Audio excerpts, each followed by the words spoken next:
Hello, everyone. Thank you for joining today's session. Hopefully you've seen in the chat, we'd love to know where you're joining us today. I am your host. My name is Courtney Pollock. I am the Customer Marketing Coordinator for SWK Technologies. I am located in Loveland, Colorado. I see we've got some people in Georgia, Washington, Oklahoma. Looks like all over. You guys are really sounding off. San Diego, Boulder, that's very close to me. I'm new to Colorado, so love to hear where you're joining from. Love to hear from you in general. Are you a new Sage 100 user? Have you been on Sage 100 for years? I don't know. You tell me about the weather. If it's me, Colorado, it's been raining constantly. I hate it. The sun is finally out, but we'd love to hear from you. We're going to have a great session today.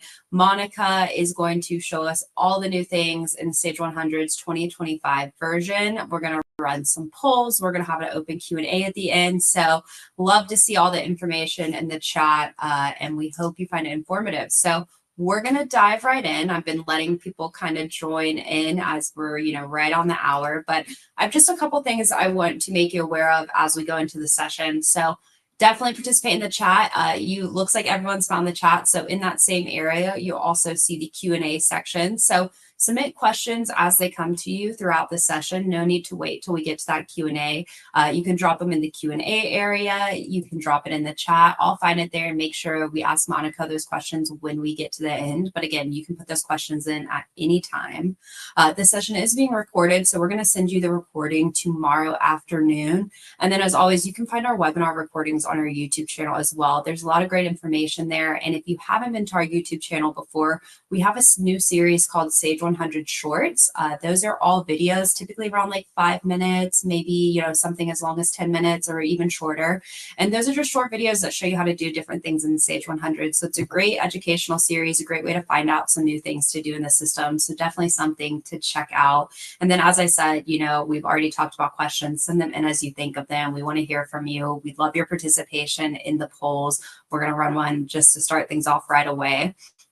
And then my last thing is at the top of your screen, hopefully, it's come through. You have a button that says learn more about version 2025. So if you click that button, it's going to take you to the Sage 100 community announcement for version 2025.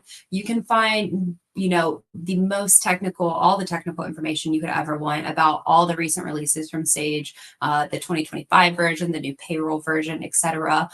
We'll share some other links from that page throughout the session. You'll get a button that pops up. So just some other resources. This session is going to cover a lot of highlights, but there is a 20-page document out there that really details everything. So we want to make sure you have access to that if you want to dive into those technical details. So with that, I'm going to bring Monica on stage so we can get to the main event. Hello, Monica. Hi, Courtney. How are you? I'm great. Ready to dive in? I am. So awesome. Here's today's agenda for our little What's New session, Sage 100 desktop and global changes. There's a few of those. There's a bunch of module changes. And then as Courtney mentioned, we'll be having some Q&A. And I think right before we dive in, like I promised, we're going to do some polls. So I'm going to launch the first poll right now. And so this poll, it's going to take a couple seconds to launch, but it's asking, we'd love to know where your organization is currently at in the Sage 100 upgrade process. So, are you attending this webinar? You just learned this new version. You want to kind of see what the updates are. Are you, a Sage 100 user that knows the release schedule and you're already thinking about upgrading and you're just kind of here to see a little bit more details live? So just want to know where you're at in the process, if this is something you've been thinking about for a while, or you're just here to kind of get all the details for the first time today. And that poll will stay open right-hand side of your screen. We'd love to hear your responses, and I'm going to let Monica keep going. Great. Thanks, Courtney. Oh, I went to the wrong slide. Sorry about that. So the first thing is some desktop changes. So in the lase version, we saw that the resources button was moved to the help tab. Well, now it's still there, but it's now a one-stop shop to the Sage Community Hub, the knowledge base, product documents page, Sage University, and additional services. And as I said, it remains on that tab right there.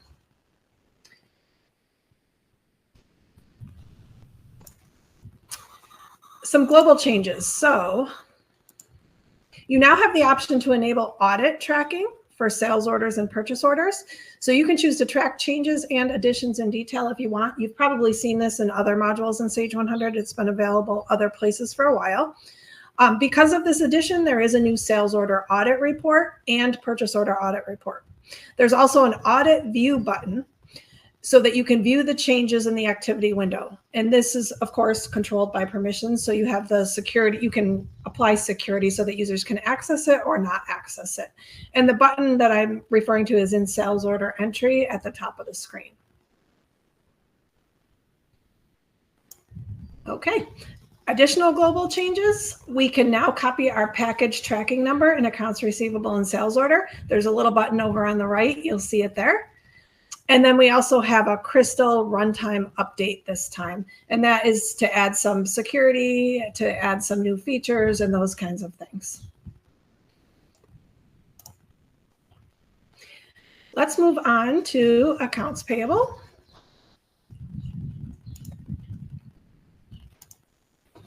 The switch view button has been added in the select invoices for payment window, enabling you to toggle between the grid and list view. In the list view, you can use Control and Shift to select invoices, and then the grid view offers the checkbox to select. So the grid view in this screen is on the left, and the other one is on the right. The view that is selected, this is cool, is per user. So if you've selected one or the other that you prefer, when you go in to select invoices for payment, it will automatically be there on that view. In accounts receivable, the last invoice date and last invoice amount fields have been added on the statistics tab in customer maintenance and customer inquiry. So you'll see it right there. So it's just a quick view of what the customer has purchased. Also, you now have the option to print the extended item description for miscellaneous item and charges in invoice printing and invoice history printing.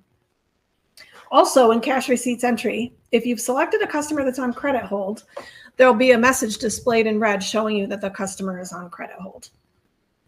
And I probably should mention at this time, a lot of these tips were suggested by you. So Sage does have a place where you can suggest things to them, and they have taken that seriously, and they've been applying a lot of those features. So I think those two features are features that were recommended by customers or requested by customers. In bank reconciliation, in the check, deposit, and adjustment entry area, and in the reconcile bank area, the columns entered in the sort columns windows will now persist by user. So if you select the way you want your columns to sort in this window here, they will persist. They will stay that way. The next time you go in to view it, you don't have to change the sorts again. That was kind of annoying. Okay. In the Explorer area, so new secondary views have been added for the purchase order request for quote feature. And we're going to talk about that feature in a few minutes. But in the purchase order view, you now have a purchase order quotes and a vendor history quotes view. That's in the screenshot all the way on the left. And in the open PO by vendor name view, you have the new one called open purchase order quotes.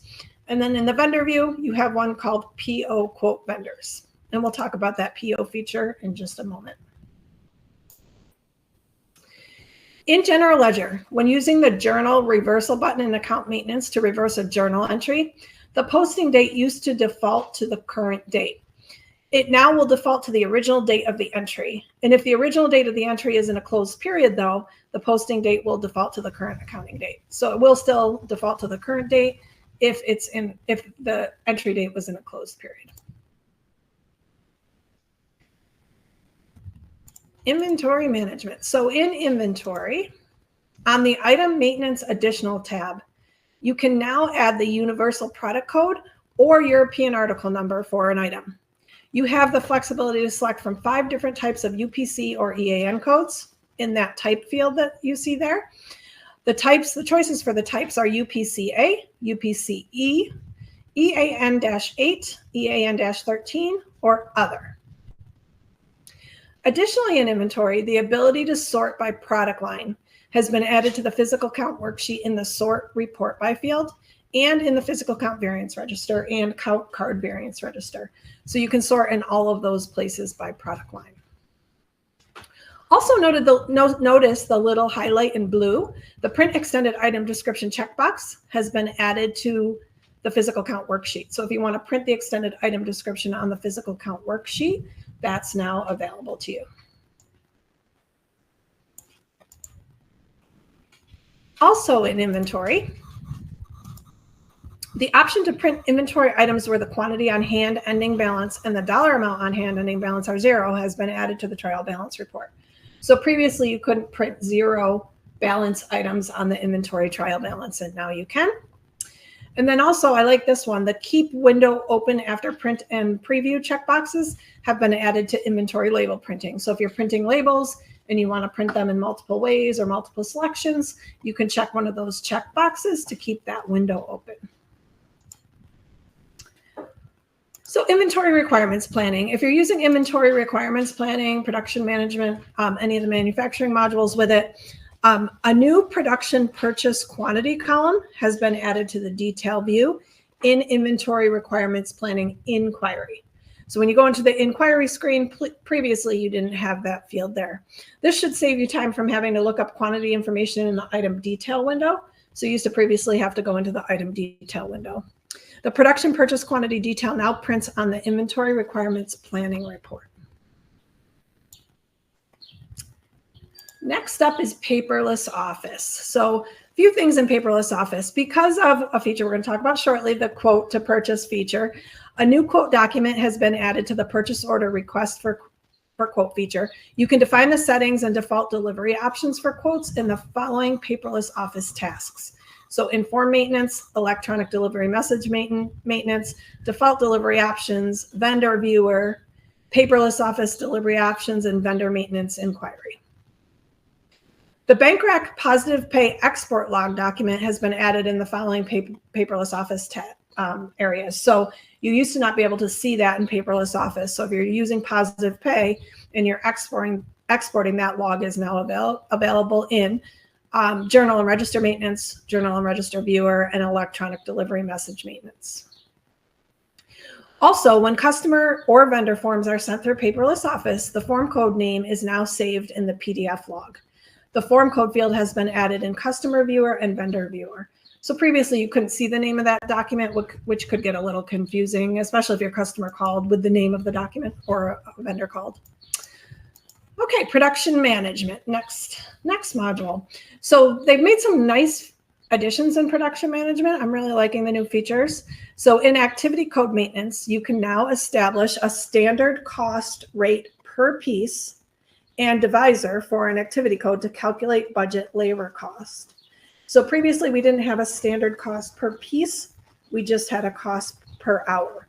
This provides you with the flexibility to define a standard cost rate per hour and or rate per piece for an activity code. So you can have both for an activity code. This feature includes the following changes in activity code maintenance. The standard cost per hour field was renamed to standard cost rate per hour field. The following new fields have been added, obviously the rate per hour divisor field, the standard cost rate per piece field, and the rate piece divisor. Also on the work ticket transaction entry lines tab, the quantity completed field has been added.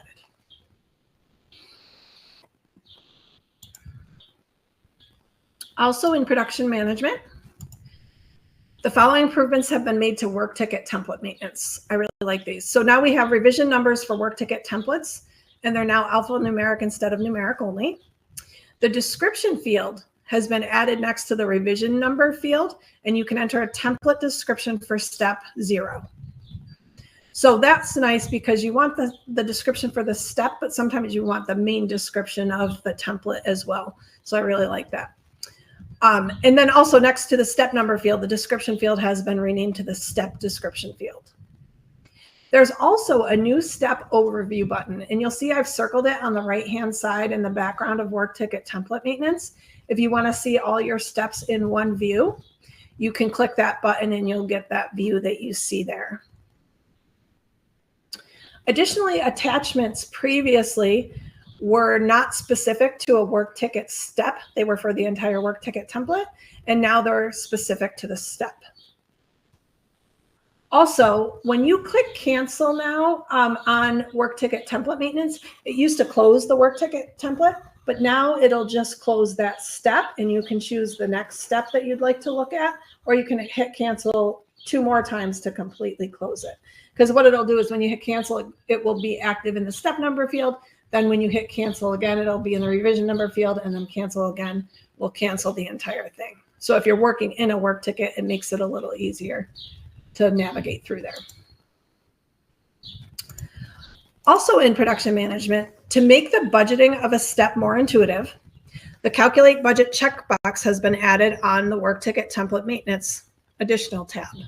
So you would select this checkbox to recalculate budget values using the information from the activity code assigned to the step. When the checkbox is selected, the following fields can only be viewed: setup hours, hours, labor cost, and material cost. So it gives you a little more control about where that budget is coming from for a step. Also, in Work Ticket Template Maintenance, the Copy From feature has been enhanced. You can now copy a specific step from a work ticket template or an open or closed work ticket. The Copy From button is available when any step is selected. You can also use this feature to renumber a step in a new template that has not been used yet. So if you entered a new template and you haven't used it yet and you're like, oh, my step numbering is off, you used to have to delete that step and re-enter it, and now you can essentially renumber that step.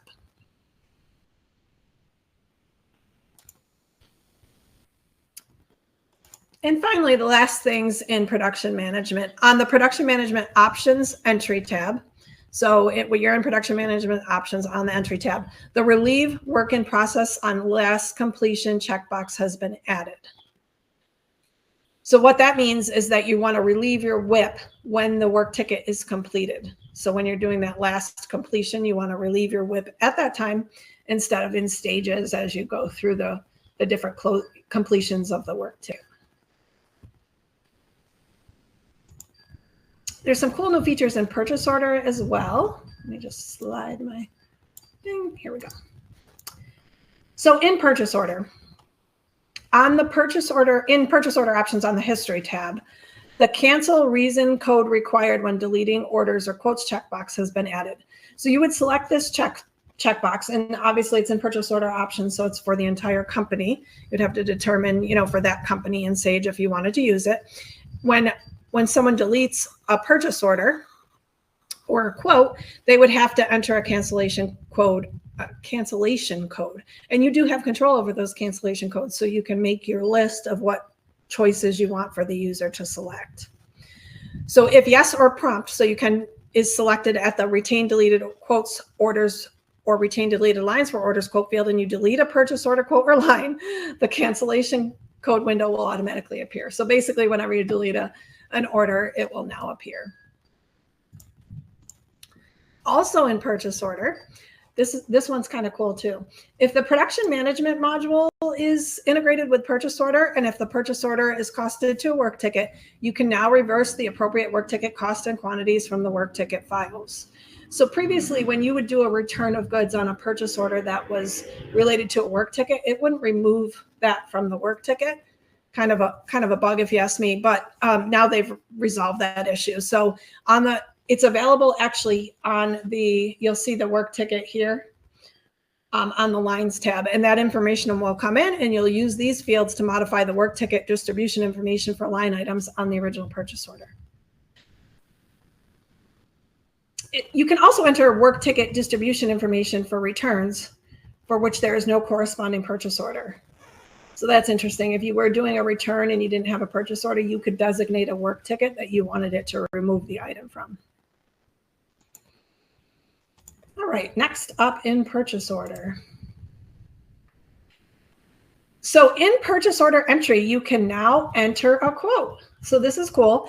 This hasn't been available before, and you can email that request for quote to one or multiple vendors using Paperless Office to find the lowest cost for purchased materials. So you'll see on the order, there's a new order type of quote, and you'll also see when I previewed that order that it says request for quote at the top, and you can send this off to vendors to get that. Because of this feature being added, there's a few features as well that have been enhanced related to it. So in purchase order on the header tab, a new quote option has been added in the order type field, which we see. When entering the quote, you have the option to determine the unit cost to use for items based on the select unit cost for quote field in purchase order options. So in purchase order options, there's a new option or a new field to choose what cost you want it to use when you enter those items on the purchase order. I put those costs in at 0, figuring that my my vendor would fill in the cost, but you can have it fill in a cost if you would like. When using the copy from feature in purchase order, you can copy from existing quotes. And then quotes sent to vendors, this is kind of cool, are created using the vendor's alias item numbers. So if you have vendors that are set up with alias item numbers and you're requesting a quote on those items, it will use those alias item numbers as well. And then in the generate order area, you can generate a purchase order from a quote. So you can change when, let's say they quote you, you put in the price in the purchase order, you can change that from a quote to a standard order, or you can generate orders to generate a purchase order from a quote. And new tasks on the purchase order main menu related to quotes. Auto generate orders from quotes is a new feature available. Quote printing option to print quotes on reports. So you'll see a lot of checkboxes on reporting related to this option to print quotes and whether you want to include or not include them on the report. So these will be available on the open purchase order report, the open orders by item report, open orders by job report, purchase order recap, purchase order history report. And those are the only, I guess that's the last report. And then you can also print canceled quotes. So if you cancel a quote, you can print those as well. Changes in purchase order options on the entry tab. So there has been some options available on the entry tab in purchase order to use the default order date when generating a purchase order and the default days until quotes expire. So quotes can expire just like in sales order, and then select the unit cost for the quote. So there's actually 3 options in the options area that have been added related to this, this quoting feature in purchase order. Okay, one more thing in purchase order. So on the return of goods entry header tab and lines tab, the back order PO checkbox has been added. So if a return item is no longer needed, you'll clear this checkbox so that a back order will not be created for the returned item on the purchase order. So currently, when you return an item on a purchase order, it goes back onto that purchase order and purchase order entry, and the purchase order sits in back ordered status. But if you're never going to re-receive that item, then you can check those check boxes, and that will not make that item open on the purchase order, which is kind of a nice feature. Okay, I'm going to move on to the next slide, Courtney, and let you take it over. You know, it always helps if you unmute yourself. So thank you, Monica. We are going to move into Q&A now. So I already see some questions coming in the chat. You know, that's covering the initial things there, but we're happy to dive into anything, maybe even show some things live, depending on the questions we get. And then in addition to Q&A, we do have one more final poll. So I think I got about half of you responded to the last poll. I'd love to see even more. So that poll is launched now. And we're just looking to know a little bit about your interest in Sage 100 2025 as it stands now. You know, this is a new release. It just came out, you know, last month. So about a month ago now. And then also in the chat, I did drop a couple links. So like I said, there's that link at the top that will take you to the Sage announcement in the community page. But if you don't want to search through that community post, then there is also a video from Sage. It's about 30 minutes long that goes over the release as well. And then there is the, you know, link to that full 20-page document that you can find on that page as well. So those links are in the chat. And then let's go ahead and dive into Q&A. So thanks to everyone who is answering the poll. I don't know about you guys. I love a poll. I'll answer them all. And so let me just get these questions lined up. You know, Monica, the first question I actually have for you that I want to dive into while our audience is getting their questions in is, you know, for our existing Sage 100 users who've been waiting for better audit capabilities, you know, how does this new sales order and purchase order audit tracking compare to, you know, what it's been before this version? It's actually a great new feature because we didn't have any audit tracking in that area before. And let me just share my screen so that I can show you in Sage what that audit tracking looks like. It's really cool. Let me go over here. Let me pick my screen. I think I'm picking the right screen. Let's try it. We have a new tool here, so we're learning. Yes, we do. It looks right to me. So let me add that to the stage here. Cool. Okay, so I have a sales order here, and this is really a nice feature that you did not have before. So if I go into sales order entry, I'm just going to pick a sales order that I've made changes on. And it's moving slow, but it's coming up. So I made changes on this particular order. Was it this one right here? So this little button right here that looks like a little cog is an audit viewer, and you can see any of the changes that you've made. So actually, I'm just going to make a change, and then you'll see what that audit change looks like. So I'm going to add an item to this sales order.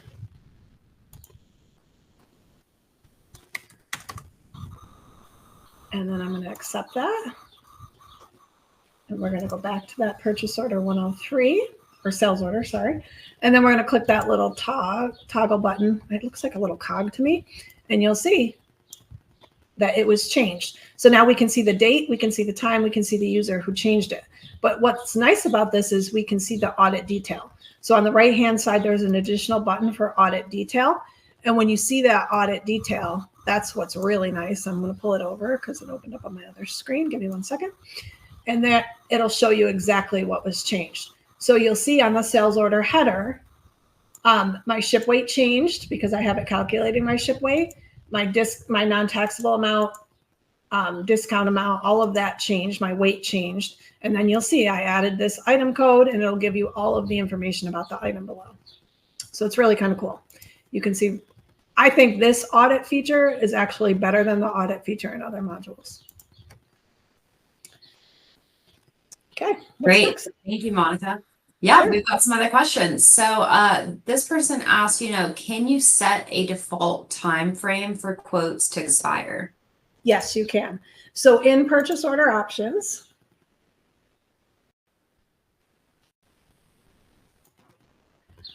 and it's on the entry tab, tab 4. Over on the right-hand side, default days until the quote expires is right here. Great to know. The next question we had was, when manually entering in AP or SO, is there a way to repeat rows without manually entering each row? Oh, that's a good question. So there's not necessarily a way to copy a row yet, but that's a great suggestion if you wanted to make a suggestion to Sage, because I bet that would come in handy for a lot of users. However, let me show you this here. You can copy certain things in an order. So if I'm going to go to that same order number that we were playing with before. So a lot of people don't know this, but let's say I wanted to copy this line. If I double click the item number, then I can right click and copy it. And then if I double click where I want to paste it on my new row, then I can paste it in here. And then I could probably do that with the other columns, but it might be just as easy to enter it in. Great question. Oh, that was a great question. And like Monica said, Sage did, do some of these release items from customer feedback. So that's a great thing to bring up if there's a feature you're looking for. I think this one might be an easy one for you, Monica. Is there a online version of Sage? There is not, unfortunately, but we do offer hosting of Sage. And that essentially makes it an online version that can be accessed from anywhere. Yes, hosting is, hosting is a great option for, kind of taking your Sage 100 into the online universe, gives you, remote access, all those things. If that's something you're looking for, getting your Sage 100 online, we have a ton of information about hosting Sage 100 on our blog at svktech.com, on our YouTube channel. And actually, as I'm talking about this, I saw some people in the chat saying, they need more training on Sage 100, things like that. So I'm going to add this this takes you, if you click that button that says click here, that'll take you to our playlist on our YouTube channel that is specifically Sage 100 tutorial videos. So I think there's like close to 50 videos on there. There's short ones, there's hour-long ones, tons of content, new and old, that'll just teach you to do different things in your Sage 100. So it's a great free resource. And you've never seen the SWK blog before as well, and you're like more of a written format person, you're not much for videos, there's also those on the blog as well. You can search by Sage 100 specifically. Yes. Let me check here and see if I've got any other questions as we're looking through this. So we might be question light this year. One thing I can mention is when you're in Sage 100 on the information tab, you'll see share your ideas down here on the right. And this is what you would click if you wanted to make a suggestion to Sage today. So it says share or vote today. And the nice thing about this is you can put your suggestion in here, or you can vote for ideas that customers have suggested. Also, the nice thing is you can kind of see what was completed. They've completed 520 suggestions from customers. So they're really taking that seriously. And then they have another one planned. You'll see that there. And then you can see all of them, the hot ones, the top ones, the ones that have the most votes. So you can kind of go look at those and see if there's anything that interests you there. Sage is taking that seriously. Oh, that's great.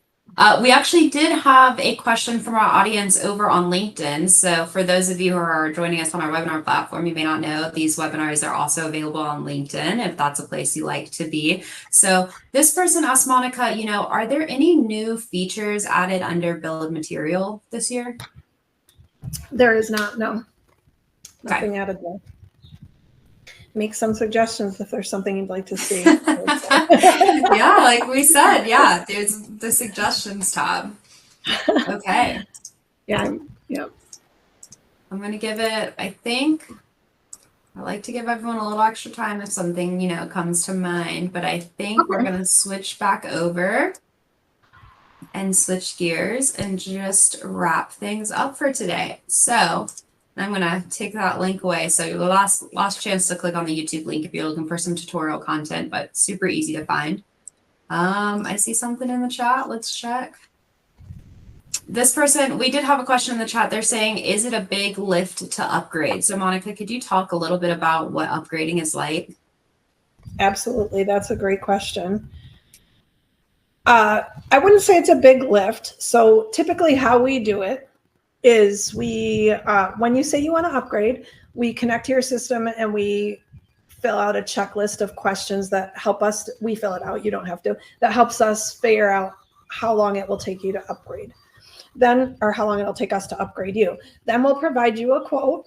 And once you sign off on that quote, you'll be assigned a consultant and the consultant will work with you on that upgrade. We usually plan a kickoff call and we talk about how the upgrade's going to work, but this is essentially how it goes. We usually involve a test upgrade. So all the while your users are still working in the old version, we would then start working on the new version. So we'd install the new version, either on a new server or your current server. We'd install the new version, make a copy of your current version, migrate that data to the new version so that we have a copy as of a point in time of your data in your new version. Once we have that copied, we usually have a session with your users. We call it a what's new session. And we go through all the new features from your previous version to your new version. So let's say you're in 2020 and you're moving to 2025. We're going to go through all the features that were new in 2021, 2, 3, 4, and 5. And then that allows users to be able to go in and test in the new version and be able to test any of that new functionality that they think they might like to use. So then we will have a testing period where we allow users access to the new version, all the while they're still entering all their live work in the old version. So we usually tell people, please just do test at least one transaction for everything that you normally do in that test version, just so that you don't hit any snags or errors or anything along those lines. Once we determine that the testing is good and we're ready to move, we migrate the data for go live. So we basically blow out the data in the test environment. We migrate your latest data to Sage 100 and you go live in that newest version 2025. So it's a lot of work on our end. It's less work on your end other than the testing. And then once we go live, we support you if you do have any issues at that time. But typically we don't see that if we do good with our testing. And then that's really the entire process. Yeah, and Monica, correct me if I say anything wrong here because you're the expert, but if you are on what, I'm glad someone asked about online versions of Sage and we're able to talk about hosting a bit, because if you are on that on-prem Sage 100 and you're looking to get, remote access capability, get an online version of Sage, be able to access, your Sage 100 from a coffee shop and not, in office on desktop or at home, whatever it may be that you need. Hosting not only gives you that ability to access, but it can also make your upgrades a little bit simpler because you have all that data. It's not on-prem. So that's also a great way, if you're someone that's really looking to get your new features, keep your Sage 100 working at its hardest and getting the new features as they come yearly. Hosting can also help with that, and it's a great solution as well. Yes, that's absolutely true. It makes it easier. You usually get a new server with every upgrade, and normally if you have on-prem, most companies don't get a new server every upgrade, so they're not on the latest and greatest. So that does make it helpful. Yeah. Yeah, and as we talk about hosting and getting those new servers, everything, someone asked, and I would love for you to answer this, Monica, and I'm going to drop some info in the chat, but something I'm glad was brought up so we didn't miss it on this webinar is we're talking about version 2025, but there are some big changes coming with version 2026, and that will be that Sage 100 is moving from 32-bit to 64-bit only. Something super technical. If you're like me, it's a little bit over my head for the technical stuff, but we have a really great article. And Monica, as much as you can you talk at all about, how difficult that upgrade from 62 to 64 might be? I know we'll have a lot of information coming out over the next year for everyone. Yes, it's really not a huge deal. It's basically a choice when we do the install for the new version that allows us to go from 32 to 64-bit. However, if we're upgrading on the same server and you already have a 32-bit, we can't install a 64-bit, but we can change it after the go live. So just keep that in mind. Yeah, and like I said, I've dropped in the chat, our great writer Hector put out an article that gets really in-depth detail on all the aspects of what this change might be. But, it's 2025, that's coming down the line, but it's great to be forward-thinking and start thinking about those things, especially if you're someone who's got, a lot of integrations and add-ons to your Sage 100. Maybe you've been on it for a really long time and you've got a lot of different things going on. It's something to start considering. Makes your life easier the sooner than later. Mm-hmm. Okay. I think that was a lot of great questions. I'm going to check on our LinkedIn audience one more time to make sure I didn't miss any more questions from them. Oh, it looks like we have an API. Yeah. It looks like we have a question about API. Will there be an API available in the new version? So no, they have not added an API to that. There are some third-party solutions to help with that. Also, if you were to move to the premium or SQL version of Sage, that gives you some more options as far as data mining and those kinds of things. So it really depends on what you want to do, what you're looking to do with that API. And if you talk to your consultant or your customer account manager here, we can guide you and help you figure out what the best solution is for what you're trying to do. Yeah, and to that point, we've talked about the main purpose of today is really to share the new features in our version 2025. But we've talked about a lot of things. The new 2025 version, the new features you can get with that, the positive things that you get from hosting, if that's something you want to look into. Hosting your Sage 100 gets you a little bit closer to that kind of modernized ERP from these legacy systems and gets you some of that online access. And then also if you're, hearing about the 64-bit change for the first time and you already want to talk about that, you can always reach out to us, at info@swktech.com, and we'll put you in the contact with the right person. Obviously, if you know who your SWA account rep is, hopefully you do, you can always reach out to them. Or if you haven't answered the poll yet, just, let us know which one fits closest to what you're looking to talk about, or just let us know that you want to talk about something in general in that poll, and we'll reach out and make sure, to get you all the information you need, whether that be on the new version, on what hosting Sage 100 looks like, or that new bit change coming up next year. Okay. that looks like we're all. I've got some thank yous in the audience. Thank you, all of you that took some time out of your day to be with us. Like I said, we're going to send this recording out to you tomorrow. We hope you found this annual session, informative and got you some new information on the new version. All those resources are in the chat, and we hope you have a wonderful rest of your day. And thank you so much, Monica, for doing this session again for us this year. You're welcome. Thank you, Courtney. Thank you all. Have a great rest of your day. Bye-bye. Bye-bye.